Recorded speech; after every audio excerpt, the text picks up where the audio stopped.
بسم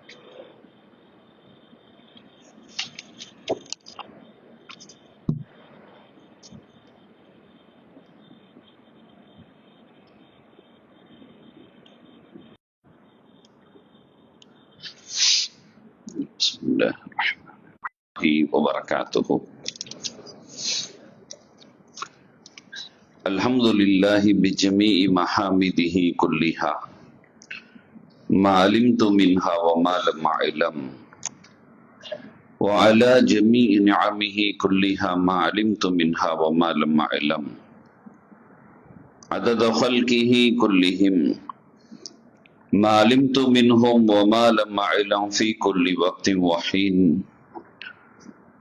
الحمد لله الذي تواضع كل شيء لعظمته والحمد لله الذي ذل كل شيء لعزته والحمد لله الذي خضع كل شيء لملكه والحمد لله الذي استسلم كل شيء لقدرته عدد خلقه ورضا نفسه وزنة عرشه ومداد كلماته ودوام ملكه.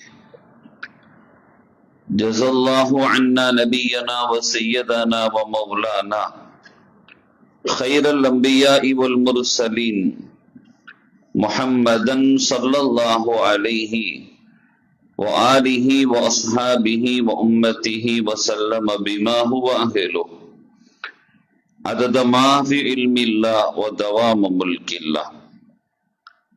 يا أصحاب الوقت أعيذوا بحكم نيابتي عن حكمكم. கண்ணியத்திற்கும் மிகுந்த மரியாதைக்கும் உரிய அல்லாஹுவின் நல்லடியார்களே, பாக்கியம் பொருந்திய இந்த ரமதானுடைய மாதத்தில்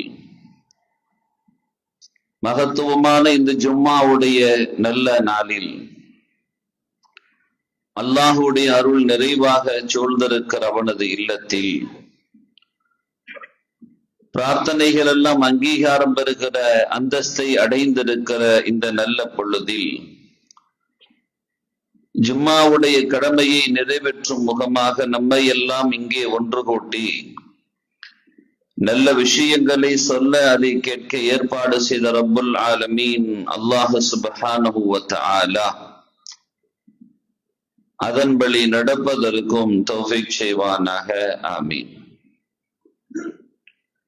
சங்கைக்குரிய பெருமக்களே,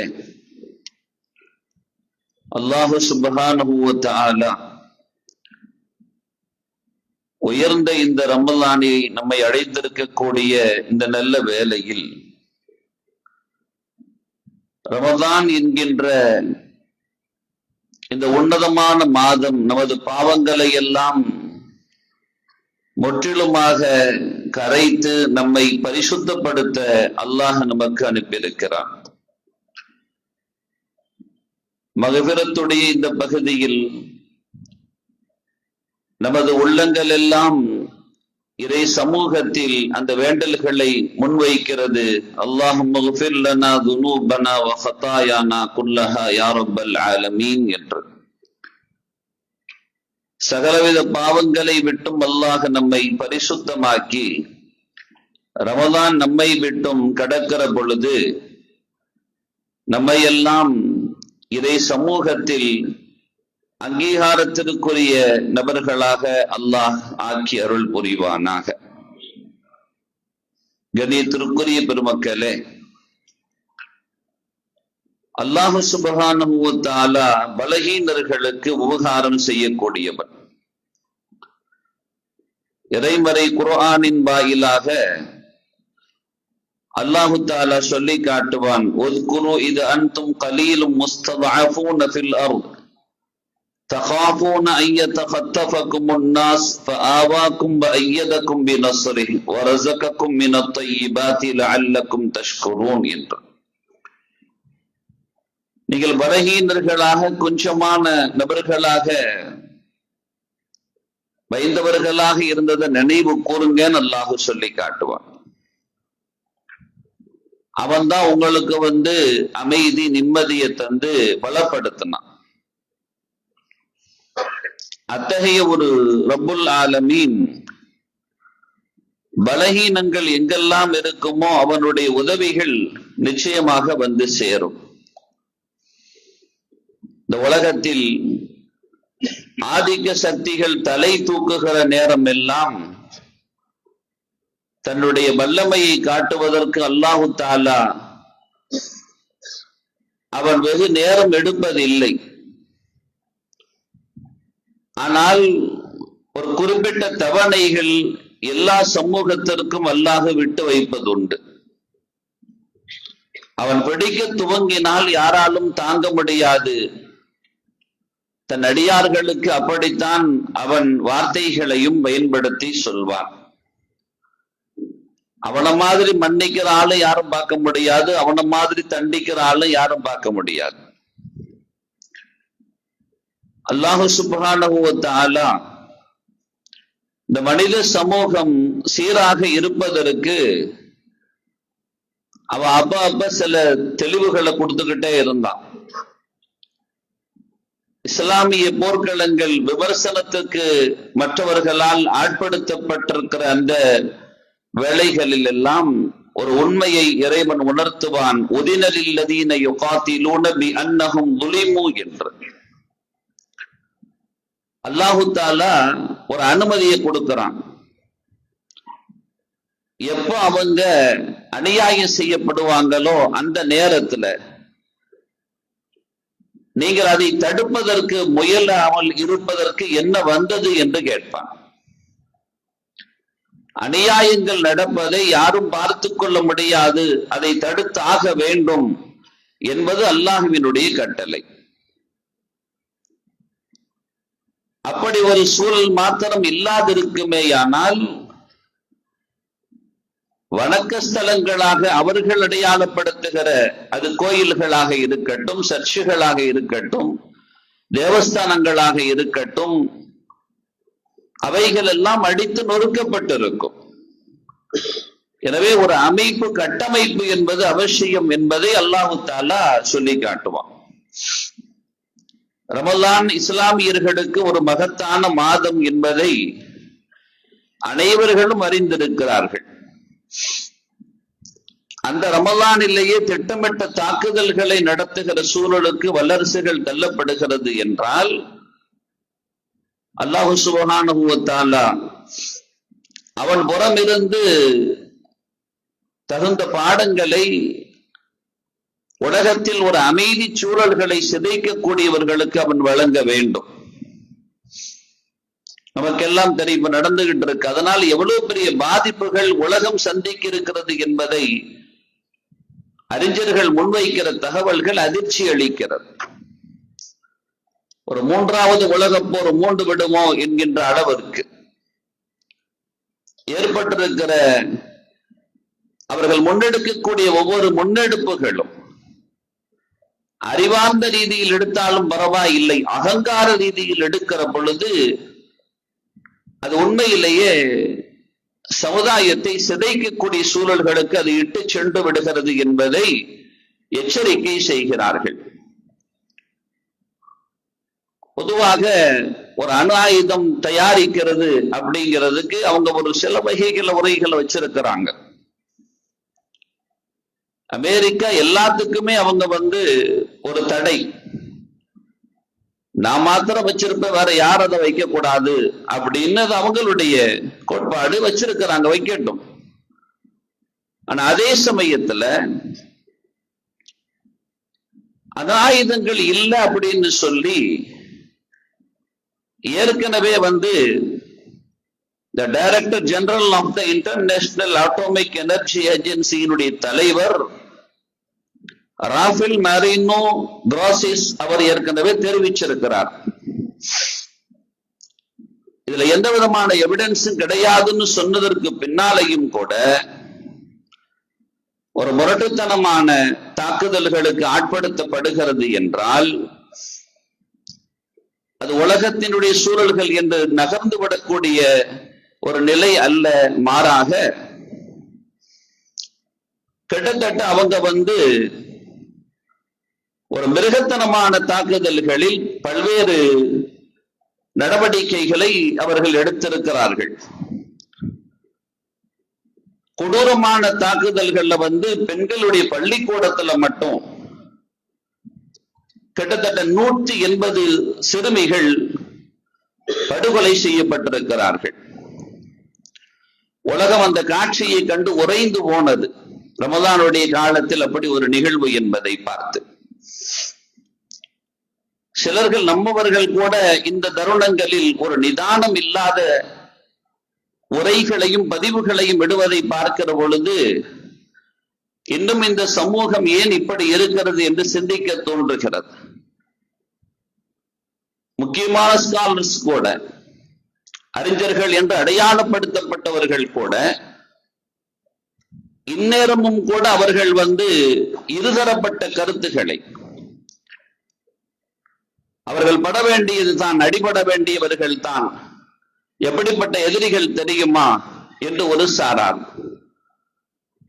பிறிதொரு சாரார் இந்த தருணத்தில் அதை குறித்து பேச வேண்டிய அவசியம் என்ன வந்துவிட்டது, யாரிடத்தில் தவறு இல்லை, இருக்கத்தான் செய்யும், ஆனால் அநியாயத்திற்கு யாரும் துணை நிற்க முடியாது என்று மற்றொரு சாரார்கள். ஆனால் ஒரு நடுநிலையோடு நாம் பார்க்கிற பொழுது சிறிய அநியாயமோ பெரிய அநியாயமோ எதுவாக இருந்தாலும் அநியாயத்திற்கு யாரும் துணை நிற்க முடியாது, அதனுடைய ஆணிவேரை பிடுங்குகிற ஒரு நிகழ்வு நடந்தது என்பது பத்ருடைய யுத்தக்களம். இஸ்லாத்தினுடைய முதன்மையான அதற்கு முன்னால் சின்ன சின்ன யுத்தங்கள் ஆங்காங்கே நடந்தாலும் முறையாக நடந்த யுத்தக்களம் என்பதும் வழியில்லாமல் நடந்த யுத்தக்களம் என்பதும் தற்காப்புக்காக நடந்த யுத்தக்களம் என்பதும் பத்ர் என்பது ஒரு பேசு பொருளானது. ஒட்டுமொத்த இஸ்லாத்தையும் சிதைக்க வேண்டும், அழிக்க வேண்டும் என்று குறைஷிகள் முன்னெடுத்த பொழுது அதை முறியடிக்க வேண்டிய ஒரு நிர்பந்த சூழலுக்கு இஸ்லாம் தள்ளப்பட்டது. ஒரு வழி இல்லாமல் நபிகள் நாயகம் ஸல்லல்லாஹு அலைஹி வஸல்லம் அவர்கள் ஆலோசனை கூட்டுகிறார்கள். இப்படி ஒரு சூழல் நடக்கிறது. அபூ சுஃபியான் தலைமையில் படை அங்கிருந்து பொருளாதார திரட்டல்களோடு வருகிறது. அந்த பொருளாதாரம் திரட்டப்படுவது என்பது இஸ்லாத்தை முற்றிலுமாக அழிப்பதற்காக வேண்டி. மக்காவிலிருந்து நாம் விடைபெற்று இங்கே வந்துவிட்டாலும் கூட நாம் வசிக்கிற இடத்திலும் வாழக்கூடாது என்று நினைத்து வேறறுக்க வேண்டும் என்று துணிந்து விட்ட அவர்களை நாம் தற்காப்புக்காக தடை செய்ய முன்னெடுக்க வேண்டிய சூழல் இருக்கிறது, என்ன சொல்கிறீர்கள் என்று நபிகள் நாயகம் ரசூலுல்லாஹி ஸல்லல்லாஹு அலைஹி வஸல்லம் அவர்கள் எதிலேயும் ஆலோசனை இல்லாமல் அவர்கள் ஒரு முடிவு எடுப்பது கிடையாது. அது நபிகள் நாயகம் ரசூலுல்லாஹி ஸல்லல்லாஹு அலைஹி வஸல்லத்தினுடைய அழகிய ஒரு நடத்தையும் கூட, குணமும் கூட. முஹாஜிர்கள் என்று மக்காவில் இருந்து தொடர்ந்து வந்த அந்த பெருமக்கள் இருக்கிறார்கள், அன்சாரிகள் என்று மதீனாவிலே குடியிருக்கக்கூடிய நபர்கள் இருக்கிறார்கள். வந்த முஹாஜிர்களை எல்லாம் அரவணைத்து அடைக்கலப்படுத்தி ஆசுவாசமாக இருக்கிற அந்த மதீனாவில் ஒரு நிம்மதி சூழலை சிதைக்க நாடுகிறவர்களுக்கு தகுந்த பாடத்தை புகட்ட வேண்டும் என்றாலும் நாம் இப்பொழுது பலகீனர்கள். என்ன செய்வது? ஒரு ஆலோசனை எடுப்பதுதான். ஸல்லல்லாஹு அலைஹி வஸல்லம் அவர்கள் யாரிடத்திலும் ஆலோசனை எடுக்க வேண்டிய அவசியம் இல்லை. அல்லாஹ்வின் உத்தரவு வந்துவிட்டால் அதை நேரடியாக நடைமுறைப்படுத்தி விடலாம். என்றாலும் அல்லாஹ் இந்த சமூகத்திற்கு பெருமானாரை வைத்து ஒரு பாடத்தை கற்றுக் கொடுக்கிறான். எவ்வளவு பெரிய ஆளாக இருந்தாலும் சரி, ஆலோசனை என்பது அவசியம். நேற்றைய மீடியாவிலே பார்க்கிற பொழுது அமெரிக்காவினுடைய நாடாளுமன்றத்தில் ஒரு ஆலோசனைக்காக ஒன்று கூட்டப்படுகிறது. இந்த போரை குறித்த தகவல்கள் அவர்கள் பரிமாறுகின்ற ஆதரவு, எதிர்ப்பு என்ற இரு கோணங்கள் இருப்பதால் உங்களுடைய கருத்துக்களை சொல்ல கருத்து கேட்கக்கூடிய ஒரு சூழல் அங்கே ஏற்பாடு செய்யப்பட்டு, அந்த கருத்து கேட்பிலே அமெரிக்காவினுடைய முன்னாள் கடற்படை வீரர் ஒருவர் அவர் அதனுடைய உடையிலேயே அங்கு வந்து பங்கெடுக்கிறார். பங்கெடுத்து வேண்டும் தன்னுடைய கருத்தை முன்வைக்கிறார். வைக்கிற கருத்தின் துணிகள் வேண்டுமானால் வித்தியாசமாக இருக்கலாம். இது தேவையற்ற ஒன்று.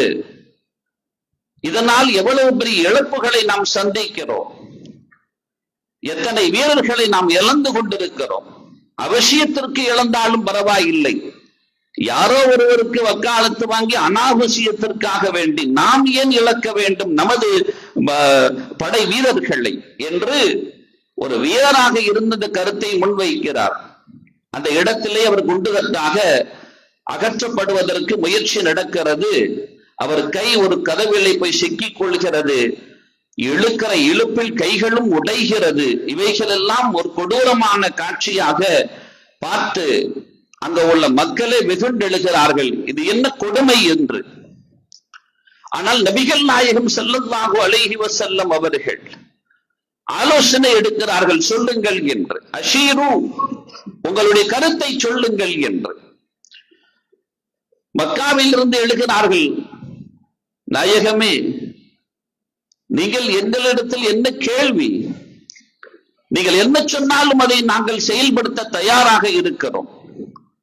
அது பருக்கல் வகைமாதாக இருந்தாலும் சரி, எங்கு கூப்பிடுகிறீர்கள் அங்கு வந்து நாங்கள் துணை நிற்போம், எங்களிடத்தில் கேட்க வேண்டிய அவசியமே இல்லை என்று மக்காவில் வந்து முஹாஜிர்களாக இருந்த பெருமக்கள் இப்படி சொல்ல, ஸல்லல்லாஹு அலைஹி வஸல்லம் அதே கூட்டத்தை பார்த்து அஷீரு அலைய, இன்னும் சொல்லுங்கள் யோசனை என்கிறார்கள். இரண்டாவது இப்படி கேட்கிறார்களே, ஒட்டுமொத்த சஹாபிகள் அவர்களுடைய நடவடிக்கை என்பது ஒருவர் சொன்னால் அனைவர் சார்பாக அமைந்து விடுமே, ஏன் பெருமானார் மீண்டும் கேட்கிறார்கள் என்ற பொழுது ஸல்லல்லாஹு அலைஹி வஸல்லம் அவர்களுடைய இந்த நிலையை புரிந்து கொண்ட ஸஅத் ரலியல்லாஹு அன்ஹு எந்திரித்தார்கள். எங்களை பார்த்தா கேட்க நீங்கள் நாடுகிறீர்கள், மதீனத்து அன்சாரிகளாக இருக்கிற எங்களை பார்த்தா நீங்கள் எங்கள் யோசனைகள் என்னவென்றால் தனி யோசனையாகவா கேட்க முனைகிறீர்கள் என்றார்கள். ஸல்லல்லாஹு அலைஹி வஸல்லம் ஆம் என்றார்கள். என்ன நாயகமே, அந்த கருத்துக்கு நாங்களும் உடன்பட்டவர்கள் தானே என்றாலும் உங்களுக்கு நாங்கள் முற்றிலுமாக துணை நிற்போம். நீங்கள் என்ன கட்டளை இட்டாலும் சரி, நீங்கள் செய்வது சரியாக இருக்கும். ஒரு தலைமை என்பது அப்படித்தான் இருக்க வேண்டும். அவர்கள் செய்வது சரியாக, நிதானமாக, நீதமாக அமைய வேண்டும். ஸல்லல்லாஹு அலைஹி வஸல்லம் எந்த ஒரு முடிவையும் தாண்டோடித்தனமாக எடுப்பது கிடையாது. மிக நிதானத்தோடு அவதானித்து பொறுமையாக அழகாக கையாளுவார்கள். அப்படி கையாளுகிறார்கள். அதனால் அவர்கள் சொன்னார்கள், நீங்கள் என்ன, போகிற வழியில் ஒரு கடல் ஒன்று குறுக்கிடுகிறது என்றாலும் இறங்குங்கள் என்றால் எந்த யோசனையும் இல்லாமல் நாங்கள் அதற்குள்ளால் கால் பதித்து விடுவோம். என்ன நீங்கள் இப்படி கேட்டு விட்டீர்கள்? மூசா அலைஹிஸ்ஸலாம் அவர்களும் கேட்டார்கள். அந்த யூதர்கள் சொன்னார்களே, மூசாவே, உங்களோடு நாங்கள் வருகிறோம் என்று சொல்லிவிட்டு இறுதியாக வளமையாக அவர்களினுடைய யதார்த்தமாக இருக்கிற பின்வாங்குகிற தன்மை அல்ல, மாட்டிவிடுகிற தன்மையும் வம்பில் இருக்கிற தன்மையுமா எங்களது? இல்லை இல்லை. அந்த இடத்திற்கு வந்த பின்பு உங்களை பார்த்து சொன்னாங்களே, இதுகப அன்த வரப்புக ஃபகாத்திலா இன்னா ஹாஹுனா காயிதுன், இதுக்கப்புறம் நீங்களும் உங்க ரப்பு போய் சண்டை போட்டுக்கங்க, நாங்க இங்க நின்று பாக்குறோம்னு சொன்ன மாதிரி சொல்லுகிற சமூகமா நாங்கள்? இல்லை இல்லை, உங்களோடு சேர்ந்து களம் காணுவோம். நாங்கள் குறைந்த நபர்கள். அல்லாஹ்வே சொல்லி காட்டுவான். உங்களுடைய நிலை அந்த நேரத்தில் எப்படி இருந்தது தெரியுமா? வலகத் நஸரகுமுல்லாஹு பிபத்ரின் வ அன்தும் அதில்லா என்பான். ரொம்ப குறைவா இருந்தீங்க, அப்ப அல்லாஹ் உங்களுக்கு உதவி செஞ்சான் அப்படின்பா. அவர்களிடத்தில் இருந்த நேர்மை, அவர்களிடத்தில் இருந்த பொறுமை, அவர்களிடத்தில் இருந்த நம்பிக்கை, அல்லாஹு தஆலா அல்லாஹ்வுடைய கட்டளைக்கு நாங்க அகப்படணும்னு முடிவு செஞ்சதுனால அவன் புறமிருந்து உதவியை கொடுத்தான். குறைந்த நபர்கள் தான் போனாங்க. ஸல்லல்லாஹு அலைஹி வஸல்லம் செல்லதல் இப்படி பார்ப்பதுண்டு. எல்லாத்தையும் பார்க்கறாங்க. எல்லா தோழர்களும் திருப்தியான்னு கேட்கிறாங்க. எல்லாரும் திருப்திங்கிறாங்க. என்னோடு துணை நிற்பீர்களா? நாங்கள் நிற்போம் என்று சொல்லுகிறார்கள். ஸல்லல்லாஹு அலைஹி வஸல்லம் அவர்கள் அந்த படைக்காக ஆள் எடுக்கிற பொழுது கூட வராதவர்களை எல்லாம் நான் என்ன செய்வேன் தெரியுமான்னு வம்பு பேசல. இன்னைக்கு பேசுறாங்கல்ல வல்லரசினுடைய தலைமைகள் எல்லாம், யாராவது இதற்கு எதிர்ப்பு தெரிவித்தால் என்ன நடக்கும் தெரியுமா என்றெல்லாம் கொக்கரிக்கிறார்களே. நபிகள் நாயகம் ஸல்லல்லாஹு அலைஹி வஸல்லம் மிக இக்கட்டான தருணம், எந்த அளவுக்கு தருணம் என்பதை பெருமானார் தன்னுடைய ஒரு வார்த்தையில் உணர்த்தி காட்டுவார்கள். அல்லாஹும்ம இன் துஹ்லிக் ஹாதிஹில் இஸாபா, இந்த கூட்டம் மாத்திரம் உன்னால் அழிக்கப்படும் என்றால் ஃபலம் துஅபத், நீ இதுக்கப்புறம் வணங்கப்படவே மாட்டாய். எவ்வளவு பெரிய வார்த்தை அது! வணங்குவதற்கே ஆள் இருக்காது. இன்று நாம் எல்லாம் இங்கே இருக்கிறோம் என்றால், உலகளாவிய ரீதியில் முஸ்லிம்கள் இருக்கிறார்கள் என்றால், அதனுடைய ஆணி வேர்களும் அடித்தள வேர்களும் அந்த பதுரீன்கள் என்பதை நாம் மறந்துவிட முடியாது. அந்த மேன்மக்களை குறித்து ஸல்லல்லாஹு அலைஹி வஸல்லம் சொல்லுகிறார்கள், இவர்களை நீ பாதுகாக்க வேண்டும். சரி, வந்தவங்க எல்லாம் எப்படிப்பட்ட ஆட்கள்? ஸல்லல்லாஹு அலைஹி வஸல்லம் அதையும் சொல்றாங்க அல்லாஹ்ட்ட, அல்லாஹும்ம இன்னஹும் ஹுஃபாத்துன், யா அல்லாஹ் போதுமான ஆடு கூட அவங்க கிட்ட இல்லை யா அல்லாஹ்.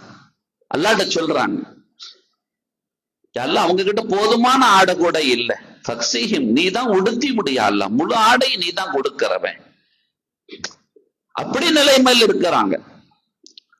ஜியாவுன் பசிச்ச நிலைமையில் இருக்கிறாங்க. நோன்பு ஹிஜ்ரி 2 நோன்பு கடமையாக்கப்படுகிற அதே சமயத்தில் அந்த போரையும் அவர்களுக்கு விதிக்கப்படுகிறது. போர்க்களத்தையும் சந்திக்கிறார்கள்.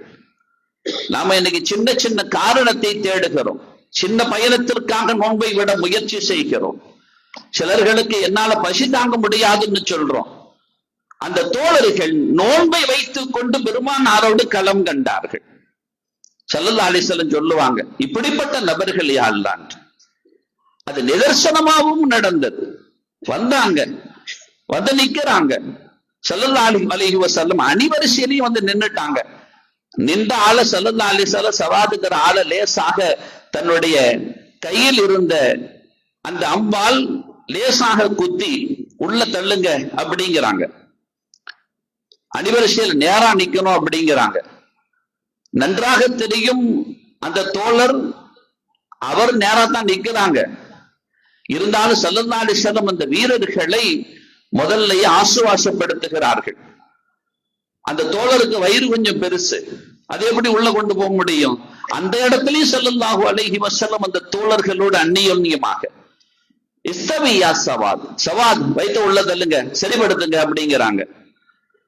அந்த தோழரும் பாருங்க உடனே சொல்றாங்க, யா ரசூலல்லாஹ் அவுஜஅதனி, எனக்கு நீங்க நோவினை கொடுத்துட்டீங்கன்னாங்க.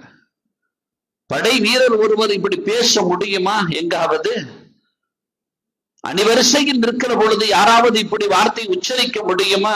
வெளியில இருந்து பேசினாலே ஆளை முடிச்சிருவேன்னு சொல்றான் வல்லரசின் ஆதிக்கங்கள். ஆனால் ரசூலுல்லாஹ் அந்த அணிவரிசையில் இருக்கிற ஒருவர் அந்த இடத்தில் கூட சொல்லுகிறார், என்ன நீங்க நோவினப்படுத்திட்டீங்கன்னு. உடனே ஸல்லல்லாஹு அலைஹி வஸல்லம் சொன்னாங்க, அப்படியா, நீங்கள் பழி தீர்த்துக் கொள்ளுங்கள் என்றார்கள். இந்த நேரத்திலேயே பழி தீர்த்துக் கொள்ளுங்கள். அந்த தோழர் மீண்டும் சொல்லுகிறார், எப்படி பழி தீர்ப்பது? உங்கள் மேனியில் ஆடை இருக்கிறது, என் மேனியில் ஆடை இல்லை. அரை ஆடைதான் அவர்களிடத்தில், மானத்தை மறைக்கும் ஆடைதான் அவர்களிடத்தில் இருந்தது. போர்கள் அறிவரிசையில் நிற்கிற ஒரு வீரரின் நிலையை பாருங்கள். பாதிதான் ஆடை இருக்கிறது, மானத்தை மறக்கத்தான் ஆடை இருக்கிறது. நீங்கள் குத்தினீர்களே, என் வயிற்றில் நேரடியாக உங்களுடைய அம்பு பட்டது. உங்கள் மேனியில் ஆடை இருக்கிறது, அதை அகற்றுங்கள் என்றார்கள். சஹாபிகள் எல்லாம் திகைத்து நின்று பார்த்தார்கள். என்ன நடவடிக்கை சவாத் என்றார்கள். ஆம், நான் பதில் கொடுக்க வேண்டும். ஸல்லல்லாஹு அலைஹி வஸல்லம் தன்னுடைய மேனியில் உள்ள அந்த ஆடையை அப்படி லேசாக அகற்றினார்கள். வயிற்றின் பகுதி அது. சவாத் ரலியல்லாஹு அன்ஹு அப்படி ஆற தழுவி அந்த வயிற்றை முத்தமிட்டுக் கொண்டார்கள். இந்த நேரத்தில் என்ன செய்து கொண்டிருக்கிறீர்கள் என்று கேட்க சவாத் ரலியல்லாஹு அன்ஹு சொன்னார்கள், நன்றாக தெரியும், இது எனக்கும் என் இறைவனுக்குமான இறுதி நேரம். அது இந்த போர்க்களத்தில் நான் அல்லாஹுவுக்காக என் உயிரை கொடுப்பதற்கு நான் ஆசை கொண்டு விட்டேன். அப்படி ஒரு வாய்ப்பு எனக்கு அமைந்து விட்டால் இதுதான் என் கடைசி தருணமாக இருக்கும் என்பதால் நான் இதை பயன்படுத்திக் கொண்டேன் என்றார்கள். அணிவரிசையில் நின்ற தோழர்களின் நிலைகள் அப்படி. வெறும் 313 நபர்கள். வந்தவர்களை எல்லாம் வாரி கொண்டு சுருட்டி செல்ல பெருமானார் ஆசிக்கவில்லை. உன்னி ஒருவர் ஆங்காங்கே ஒளிந்து கொண்டிருக்கிறார்.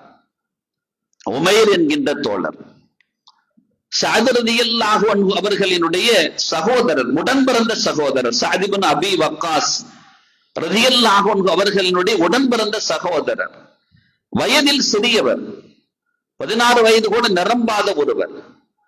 அவர் ஆங்காங்கே ஒளிந்து நிற்கிறார். சஅத் ரலியல்லாஹு அன்ஹு பார்க்கிறார்கள், சகோதரரை இது என்ன ஒளிந்து ஒளிந்து அங்கே, என்ன ரசூலுல்லாஹ் பார்த்துடக்கூடாதுன்னு ஆசைப்படுறேன் அப்படின்னாங்க. ஏன் அப்படி? என்னை பார்த்துட்டா நான் சின்ன பிள்ளையா இருக்கிறேன், என்னை திருப்பி அனுப்பி விட்டுருவாங்க, அதனால நான் அவங்கள கண்ணில் படக்கூடாதுன்னு நினைக்கிறேன். ஸல்லல்லாஹு அலைஹி வஸல்லம் பார்த்து விடுகிறாங்க. யார் அது? உமைர். என்ன வேலைன்னாங்க. நானும் பங்கெடுக்கணும்னாங்க. நீங்க எல்லாம் பங்கெடுக்க முடியாது, உங்கள் வயதிற்கு அனுமதி கொடுக்க முடியாது என்றார்கள். அவர் அங்கேயே அழுது புரண்டு உருண்டுட்டார். வேற வழியே இல்லாம நான் இந்த இடத்தோடு போகவே மாட்டேன் அப்படின்னு சொல்லி உண்டதை பார்த்து ஸல்லல்லாஹு அலைஹி வஸல்லம் சரி சரி அவரை இந்த ஆயுதங்களை சரிப்படுத்துகிற அந்த பகுதியில் மட்டும் இருங்க, உள்ள களம் காண வேண்டாம்னு சொல்லுங்கன்னு சொல்லி போர்க்களத்தில் பங்கெடுத்தார்கள். போர்க்களம் உக்கிரமமாக நடைபெற்றது. வெகு நேரம் நீடிக்கவில்லை. அல்லாஹ்வுடைய உதவி வந்து விட்டால் அதெல்லாம் குறுகிய நேரத்திலேயே எல்லாம் முடிஞ்சிடும். நஸ்ரும் மினல்லாஹி வ ஃபத்ஹுன் கரீபுன்னு சொல்லி அல்லாஹ்வின் உதவி வந்து விட்டால் வெற்றிங்கிறது மிக லேசாக சுலபமாக கிடைத்து விடும். அதற்கு நேர்மை, நிதானம் அதெல்லாம் ரொம்ப அவசியம். ஆரம்பிச்சது எப்போ? போர்க்களம் அதிகாலை சூரியன் புலர்வதற்கு முன்னாடி அந்த நேரம் ஆரம்பிக்குது. சூரியனின் லேசான உஷ்ணம் மேலே படுவதற்கு முன்னால் எல்லாம் முடிந்து போய்விட்டது. கிட்டத்தட்ட 7 வீரர்கள், எதிரணியின் தலைவர்கள் அந்த இடத்தில் அல்லாஹுவினால் அந்த இடங்கள் ஏற்கனவே சுட்டிக்காட்டப்பட்டு அங்கே செத்து மாண்டார்கள். பெரும் பெரும் கொம்பன்கள், சாதாரண ஆட்கள்லாம் கிடையாது. அபூஜஹில்லாம் சாதாரண ஆள நெருங்கவே முடியாது யாரும். ஒட்டுமொத்த பேரையும் தன் கையில வச்சிருந்தான். யாரும் எதிர்த்து பேச முடியாது. அத்தனை பேரையும் துவம்சம் செஞ்சிருவான். எந்த இடத்துக்குள்ளே அவன் பூந்து பேசுறவன். கஅபாவின் முற்றவெளியில் ஒரு நாள் அமர்ந்திருக்கிறான் அபூஜஹில். உத்பா அமர்ந்திருக்கிறான், உமையா அமர்ந்திருக்கிறான், ஷைபா அமர்ந்திருக்கிறான், எல்லாரும் இருக்கிறாங்க. ஸல்லல்லாஹு அலைஹி வஸல்லம் அவர்கள் மக்காவில் இருந்த தருணம் அது. கஅபாவின் முற்றவெளியில் இறை சமூகத்தில் சாஷ்டாங்கத்தில் ஈடுபட்டுக் கொண்டிருக்கிறார்கள். அந்த நேரத்தில் உக்பா கேட்கிறான், அபூஜஹில் கேட்கிறான், நான் முகமது கீழே கிடக்கிறாரு, நேரத்துல எங்கேயாவது ஒட்டகம் குட்டி போட்டிருக்குதாப்பா அப்படின்னு சொல்லி. உடனே உக்பா சொல்றான், ஆமா ஆமா ஒரு இடத்துல நான் பார்த்தேன் இருக்குது, யாருப்பா எடுத்துட்டு வரேன்னு அவன் தான் ஓடுறான். ஓடி போய் இன்று அந்த ஒட்டகத்தினுடைய அந்த கழிவுகள் அப்படியே அள்ளி கொண்டு வரப்படுகிறது. நபிகள் நாயகம் ரசூலுல்லாஹி ஸல்லல்லாஹு அலைஹி வஸல்லம் அவர்கள் இறை சமூகத்தில் சாஷ்டாங்கத்தில் இருக்கிறார்கள். அவனுக்கு தெரியாது அது எத்தகைய தலம், எத்தகைய இடம் என்று. சுஜூதில் இருக்கிற பொழுது அக்ரபு என்று ஸல்லல்லாஹு அலைஹி வஸல்லம் சொல்வார்கள், அல்லாஹுவுக்கு மிக அன்பித்து இருக்கிற இடம் அது. அந்த இடத்தில் என்ன கேட்டாலும் கிடைக்கும். அவனுக்கு வந்த சோதனை, அதை அவன் தனக்கு பாதகமாக பயன்படுத்தி கொண்டான். கொண்டு மலக்குடல் போடப்படுகிறது. கண்மணி நாயகம் ரசூலுல்லாஹி ஸல்லல்லாஹு அலைஹி வஸல்லம் எழுந்திருக்க முடியவில்லை, தவிக்கிறார்கள். அருகில் நின்று பார்த்தால் யார் போய் உதவி செய்வது? ஏற்கனவே தன் உடல் பலகீனம் செய்தன அப்துல்லாஹ் இப்னு மஸ்ஊத் ரலியல்லாஹு அன்ஹு.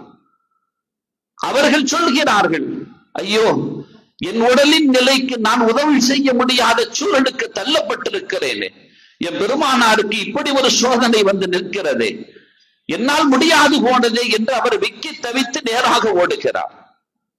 அருமை நாயகத்தினுடைய அருந்தவ புதல்வி, சுவனத்தினுடைய தாரகை ஃபாத்திமத்து ஸஹ்ரா ரலியல்லாஹு அன்ஹா சிறுமி, அவர்கள் வீட்டில் இருக்கிறார்கள். பெருமானாரின் மனைவி ஜுவைரியா அம்மா இருக்கிறார்கள். போய் சொன்னதோடு தான் வீட்டை அப்படியே திறந்து போட்டுவிட்டு ஓடோடி வருகிறார்கள். வந்து பார்த்தால் ஒருவருக்கொருவர் இந்த 7 நபர்களும் என் பெருமானாரினுடைய நிலையை பார்த்து பார்த்து சாய்ந்து விழுந்தெல்லாம் சிரித்துக் கொண்டிருக்கிறார்கள். சுத்தப்படுத்தினார்கள், ஒவ்வொன்றாக எடுத்து எடுத்து போட்டு. பாத்திமா நாயகி ரலியல்லாஹு அன்ஹா கண்கள் கண்ணீரை வடிக்கிறது. ரசூலுல்லாஹ் அப்படியே பார்க்கிறாங்க, எதிர்ச்ச உடனே பார்க்கிறாங்க, எதிரிகள் இப்படியெல்லாம் நடந்து கொள்கிறார்களே என்று. பாத்திமா நாயகி கண்கள் கண்ணீரை வடிக்குது. அப்படியே கட்டி பிடிச்சு, தாயாரும் இல்லை, என்கிட்ட ஒப்படைச்சிட்டு போயிருக்கிற பிள்ளை இல்லையாது, அப்படியே கட்டி ஆற தழுவி ஆசுவாசமாக அவர்களை படுத்த பாத்திமா அம்மா நாயகத்தை அப்படியே தொடச்சி விட்டு சுத்தப்படுத்திட்டு சிரித்து ஏளனமாக விழுந்து கொண்டிருந்த அந்த எதிரிகளை பார்த்து கை நீட்டி சொன்னார்கள், இதற்கு நீங்கள் ஒரு நாள் பதில் சொல்லியே ஆக வேண்டும். பழி தீர்க்கப்படும் உங்களுக்கு. மலக்குடலை போட்ட உங்கள் மேனியில் ஒரு நாள் இரத்தக்கரை படும் என்று எச்சரிக்கை செய்துவிட்டு அங்கிருந்து கிளம்பினார்கள். அதற்கான முற்றுப்புள்ளி எழுதப்பட்ட வரலாற்று நிகழ்வு இந்த பதிலிலே. அந்த 7 வம்பர்களும் என் பெருமானாரால் ஒரு நாளைக்கு முன்பாகவே அடையாளம் காட்டப்பட்டு தோழரை அழைத்து சென்று வட்டமிட்டு காட்டினார்கள். ஹாதா மஸ்ரா ஃபுலான் வஹாதா மஸ்ரா ஃபுலான் வஹாதா மஸ்ரா ஃபுலான். இந்த இடத்தில் அபூஜஹில் இங்குதான் சாவுவான், இங்குதான் ஷைபா சாவுவான், இங்குதான் உக்பா சாவுவான் என்று 7 வட்டங்களை இட்டு காட்டினார்கள். அடுத்த நாள் நிகழ்வு நடந்து முடிந்தது. எவனுக்கு எங்கெல்லாம் வட்டம் போடப்பட்டதோ அங்கெல்லாம் அவன் கட்டம் தீர்ந்தது. எனவே மிகுந்த கவனத்தோடு நடந்து கொள்ள வேண்டும் என்பார்கள் பெருமானார் விஷயத்தில் என்பதோடு, அல்லாஹ் தஆலா அந்த எண்ணிக்கைய அவன் பெருசா, நீங்க கம்மியா தான் இருக்கிறியோ, ஆனா நீங்கள் சத்தியத்தில் இருக்கிறீர்கள், உங்களுக்கு என் உதவி நிச்சயம் உண்டுன்னு. அந்த வகையில் சத்தியம் இருந்தால் யாருக்கும் நாம் என்ன செய்யலாம்? வர முடியாதவர்கள் பிரார்த்தனை செய்தார்கள், வந்தவர்கள் களம் கண்டார்கள். அந்த மாதிரி உலகத்துல எங்கெல்லாம் அநியாயம் நடக்குமோ அங்கு நமது பங்களிப்பு அசத்தியத்திற்கு எதிராக நிற்க வேண்டும், சத்தியத்திற்கு துணை நிற்க வேண்டும். யாராக இருக்கட்டும், ஒரு காபிராவே இருக்கட்டும், அநியாயமா ஒருத்தனால் அடிக்கப்படுறான்னு சொன்னா ஒரு நாள் நாம அதற்கு துணை நிற்க போறது இல்லை. காபிர தான் அடிக்கிறான், நல்லா அடிக்கட்டும், இறை நிராகரிப்பாளன் தானே என்று ஒரு மூமின் இருந்துவிட முடியுமான்னு முடியாது. அநியாயத்தை நீங்கள் என்றும் வேறொருக்கு துணை நிற்க வேண்டும். நம்மால் செய்வது என்ன? குறைஞ்சபட்சம் பிரார்த்தனை செய்யுங்களம்பா, அது கூட செய்யலன்னா இப்படி யாரெல்லாம் அநியாயக்காரர்களை நீ உன் பிடியால் அகப்படுத்திக் கொள் என்று கேட்போமே. நாம் அங்க போய் நிற்க முடியும்? அந்த சூழல்களா இது? இல்லை. நாம் ஒரு நாளும் நமது நாட்டிற்கோ வேற எந்த ஒன்றுக்கோ, சிலர்கள் இப்படி ஊடகத்தில் பரப்புகிறார்கள், இஸ்லாமியர்கள் முஸ்லிம்களை பார்த்தீர்களா, அவர்களுக்கு சோதனை என்றால் வாய் திறக்கிறான் பாருங்க, நாட்டுப்பற்றோடு இருக்க வேண்டியது தானே என்று அறியாது பேசுகிறார்கள். அவர்களுக்கு தெரியவில்லை, நாங்கள் அங்கென்று அல்ல, இஸ்லாமியர்கள் யாரையும் எந்த ஒரு தருணத்திலும் சரி அதில் அணியவர்களை வைத்து சுகம் காணுபவர்கள் கிடையாது. யாராக இருந்தாலும் சரி அநியாயத்திற்கு எதிர்த்து குரல் கொடுக்கக்கூடியவர்கள் தான் எந்த தருணத்திலும் சரி. அல்லாஹு தஆலா நாட்டு சூழல்கள் சிதைந்திருக்கிற இந்த வேளையில், உலகத்தினுடைய கண்கள் எல்லாம் பார்த்து கொண்டு வேடிக்கை பார்த்து கொண்டிருக்கிற இந்த வேளையில் ஒரு அசாதாரண நிலைகள் இது நீடித்து விடுமேயானால் ஏற்படுகிற பாதிப்புகள் உலகத்தை எந்த அளவுக்கு ஆட்கொள்ளும் என்று கவலை கொள்கிற இந்த வேளையில் அல்லாஹு தஆலா எந்த அதிகார உச்சாணியில் இருந்து கொண்டு அறிவுக்கு ஒவ்வாத செயல்களில் ஈடுபடுவார்களோ அல்லாஹ் அவர்களுக்கு தெளிவை கொடுப்பானாக. உலகத்தில் ஒரு நிம்மதி சூழல்களை உருவாக்குவானாக. அநியாயமான முறையில் மிக ஒரு அகோரமாக நடக்கக்கூடிய தாக்குதல்களை விட்டும் பாதுகாப்பானாக. இருவர்களும் எந்த அளவுக்கு பயம் காட்டுகிறார்கள், எங்களிடத்தில் இருக்கிற இதை நாங்கள் பயன்படுத்தினால் உன்னுடைய ஒட்டுமொத்தமும் நாசமாக போய்விடும் என்று மிகப்பெரிய ஆபத்தை விளைவிக்கக்கூடிய அந்த அபாயகரமான வஸ்துக்களை எல்லாம் பயன்படுத்தி ஒரு நாட்டையே துவம்சம் செய்து விடுகிற ஒரு சூழலுக்கு சென்று விடாமல் அல்லாஹ் பாதுகாப்பானாக. எல்லா நிலைமைகளிலேயும் அல்லாஹு தாலா நமக்கு துணை நிற்பானாக. நல்லோர்களை என்றும் அல்லாஹ் பாதுகாத்து அருள் புரிவானாக. அடங்கா பிடாரிகளாக யார் இருப்பார்களோ அல்லாஹு தாலா அவர்களுக்கு அவன் புறமிருந்து அவன் நாடிய விதத்தில் அவன் முடிவை கொடுப்பானாக. அல்லாஹ் நமது பிரார்த்தனைகளை அங்கீகரித்து அருள் புரிவானாக. ஆமீன் யா ரப்பல் ஆலமீன். சங்கைக்குரிய பெருமக்களே, அல்லாஹ்வுடைய நல்லடியார்களே, ஒரு ரமதானினுடைய சஹர் இஃப்தார்கள் மிகச் சிறப்போடு நடைபெற்றுக் கொண்டிருப்பது உங்களுக்கு தெரியும். இன்ஷா அல்லாஹ் 27வது இரவுக்கு ஒரு அனைவர்களுக்கும் நம்ம அங்க உணவு கொடுக்கறது உங்களுக்கு தெரியும். ஆண்கள் பெண்கள் கிட்டத்தட்ட ஒரு 2000க்கு மேல என்ன செய்வாங்க, அந்த மக்கள் பங்கெடுக்கிறாங்க. பெண்களே நிறைய அதிகமா இந்த மாதிரிலாம் இருக்குது. இன்ஷா அல்லாஹ் அந்த நாள்ல நீங்க உங்களுடைய பொருளாதாரத்தை நீங்க இன்ஷா அல்லாஹ் நீங்க முடிந்தால் அந்த பொறுப்புகளை எடுத்துக்கங்க. இன்ஷா அல்லாஹ் நீங்கள் என்ன செய்யலாம், அரிசியாக மற்ற இதுகளாக என்ன செய்யலாம், கொடுக்கலாம். அதுக்கு நீங்க அலுவலகத்தை அழகுனா இன்ஷா அல்லாஹ் அது தருவாங்க, தகவல் தருவாங்க. இன்ஷா அல்லாஹ் அதற்கு உங்களுடைய பங்களிப்புகளை இன்ஷா அல்லாஹ் செய்யுங்க முடிந்த வகையில. அதே மாதிரி பைத்துல் மால் நடைபெறுவது உங்களுக்கு தெரியும். நலிந்த மாணவர்களுக்கு கல்வி உதவிக்காக அதை பயன்படுத்துகிறார்கள். உண்மையிலே அது பிரயோஜனமான ஒன்று. அத்தகைய ஒரு சூழலுக்கு எவ்வளவு அப்ளிகேஷன்ஸ் வருது, ஆனா போதுமான நிதிகள் சேருவது கிடையாது. இன்னைக்கு தெரியும் உங்களுக்கு, ஒரு கல்லூரியில அந்த பிள்ளைகள் படிக்கணும்னு சொன்னா எவ்வளவு செலவு இருக்கு அப்படின்னு தெரியும். ஆனா நலிந்த அந்த மாணவர்களுக்கு உதவி உபகாரம் நீட்டுவதற்கான ஒரு சூழல்கள் நாம் அதை வாய்ப்பாக அமைத்து கொடுக்க நமது நிர்வாகம் நாடுகிறது. இன்ஷா அல்லாஹ் உங்களுடைய ஒரு ஜக்காத்துல இருந்து ஒரு சிறு தொகையை நீங்க அதற்காக கொடுங்க. கொடுத்தால் அதன் மூலமாக அந்த பிள்ளைகள் பயன்பெறுவார்கள். அதையும் உங்கள் கவனத்திற்கு தருகிறோம். அதே மாதிரி பெருநாளைக்கு முன்பாக ஏழை இல்லங்களில் அவர்களுடைய வீடுகளில் ஒரு உணவு தயாரிக்கிற சூழலுக்கு தகுந்தாற்போல் அரிசிகள் தயாராக இருந்தாலும் மற்ற பொருட்களை வைத்து கொடுப்பதற்கு ஒரு பாக்ஸுக்கு 500 ரூபாய் என்று முடிவு செய்திருக்கிறார்கள். அதுல அதனுடைய பொருள்கள் எல்லாம் இருக்கும். அந்த உணவு கூடைகள் அவர்களுக்கு பெருநாளைக்கு முன்பாக அவர்கள் கரங்களில் போய் சேர வேண்டும். அப்படி சேர்ந்தால் அந்த இல்லங்களில் நிம்மதியோடு அந்த பெருநாளினுடைய உணவுகள் தயாராகும் என்பதை அந்த முன்னெடுப்பு எடுக்கிறார்கள். இன்ஷா அல்லாஹ் ஒரு நபருக்கு அந்த பாக்ஸ்ல 500 ரூபாய் பொறுமதியான பொருள் வைக்கப்படும். இன்ஷா அல்லாஹ் உங்களால் அதை எத்தனை நீங்க பொறுப்பேற்க முடியுமோ இன்ஷா அல்லாஹ் அலுவலகத்தை தொடர்பு கொள்ளுங்கள்.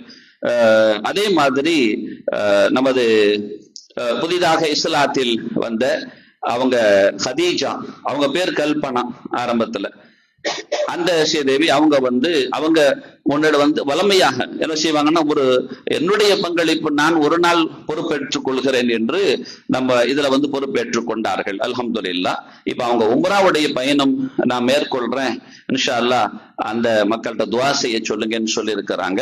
அல்லாஹு தாலா அவர்களுடைய ஹிதாயத்தை நிலைப்படுத்தி வைப்பதோடு அல்லாஹு தாலா நமது நடவடிக்கைகள் பல்வேறு மக்களின் இருதயங்களில் ஹிதாயத்தை வருகிற நசீபோடு அமைத்தருள்வானாக. ஆமீன் யா ரப்பல் ஆலமீன். வ ஆகிர் தஅவானா அல்ஹம்துலில்லாஹி ரப்பில் ஆலமீன். வஸ்ஸலாமு அலைக்கும் வரஹ்மத்துல்லாஹி வபரகாத்துஹு.